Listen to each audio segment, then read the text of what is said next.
All right, Carlos, appreciate you doing this with me. So obviously we're at your place. You guys had a soft launch today being Monday, is that right? Yes. So we got some people in there. Looks really nice. People obviously are showing up. You know, how has it been so far just coming back to Cincinnati and bringing the blitz back to the kitchen, if you will? Super humbling. Today already we've had a good steady flow flowing through here all morning. And obviously the only advertising we've done is feed all my employees' families and then all my friends and family throughout the city who helped me and my foundation through my decade of service here in the greater Cincinnati. And here we are today with people who weren't here over the weekend. They came in because of referrals. And that's the biggest compliment for me. So kind of walk me through the process of like bringing this to Cincinnati and opening it. I know you have a restaurant, the same franchise in Miami, and obviously did very well last year. I think you were named the best brunch in Miami by one of the newspapers down there. Why did you want to bring this to Cincinnati? What was that timeline of kind of coming up with the idea? Well, honestly, I was working on a deal to do this 4 years ago, and we were very close to getting that deal done in Newport on the Levee. And you know, sudden things changed with my number one business, so I ended up having to pivot and put that on hold. But my aspirations have always been to bring this to the Cincinnati area.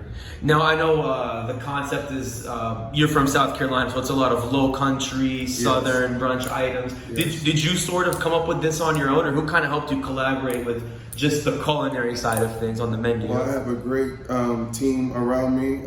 The chef. We hired a chef consultant.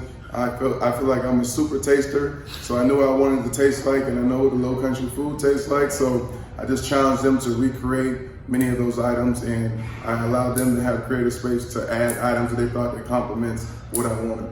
You know, why is this important to you, like having food like this in a place like this, like having a restaurant like this? Like, why is this so important to you, and like, why are you so passionate about it?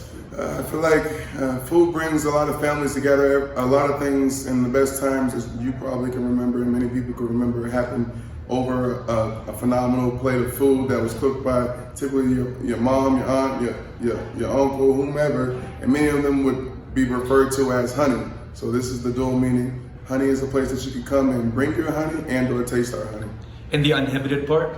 The uninhibited is a place that we want you to be and feel comfortable to be uninhibited, your uninhibited self without the restraints or the frames of the peer pressure or the influence from the bigger city.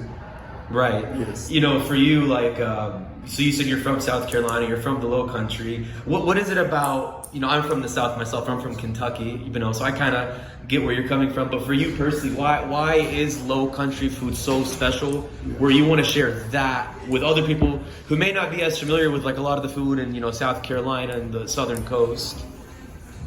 Because many people, as I've traveled through the world, have talked highly and spoke highly to food that was in the Low Country. And some of the best food that many people rave about was the food that they've had in the South. So if I could add those flavors here to Cincinnati and add value to the people in this community who, you know, gave me my first opportunity, it's more than welcoming and worth the risk for me. So here we are, day one, fighting through it. Obviously, people have had a good first impression. You have people in your restaurant already. Outside of just, you know, average people, you know, what's been the response from like your teammates, former Bengals teammates, guys that you played with in Cincinnati? Have they come? Have they kind of talked to you about like what they think of your restaurant? We got guys in here right now. T. Higgins is having brunch right now. So, you know, that speaks homage because I personally didn't reach out to him, but he saw it on social media, and, you know, he's a Southern boy as well, so he wanted those flavors, and we have him here now in the Cincinnati area. Is the next step to get Joe Burrow in here? Joe, I'm sure, will make it over here as well. I have not reached out to those guys because I know they just finished mini camp and all those things, and they're getting pulled on me in different directions. So, you know, I've just been focusing on delivering a phenomenal product to everyone. And I feel like those guys are going to come and support as soon as they get back in training camp and handle all the things that they need to handle. I guess kind of my last question about all of this, Carlos, with this great interview, which I appreciate again. You know, you have the Miami location, you have this. I think I saw that you want to open another location in Miami and South Carolina. Is that correct? I'm relocating the Miami location to a larger and better location to accommodate the foot traffic. Because, you know, we outgrew that space. Because we're fortunate enough to outgrow that space, so now we have a bigger one that allows people to have parking, because that was one of the biggest reviews and feedbacks that I got from that space. So now we have foot traffic and 500 parking spaces within 2-block radius of both of my locations. So I feel like that's going to be a game changer. Do you have like a goal of like how many restaurants you want, or like where you want them to be? Like, have you thought that far ahead, or what's kind of the plan for you with that? Right now, maximize one. You gotta get the second base before you can get the third. So we're here with number 2, and yes, I have a plan, but I don't need to say that number because it'll probably grow once we get comfortable with growing. And I hope it does. Appreciate it, man. Appreciate it.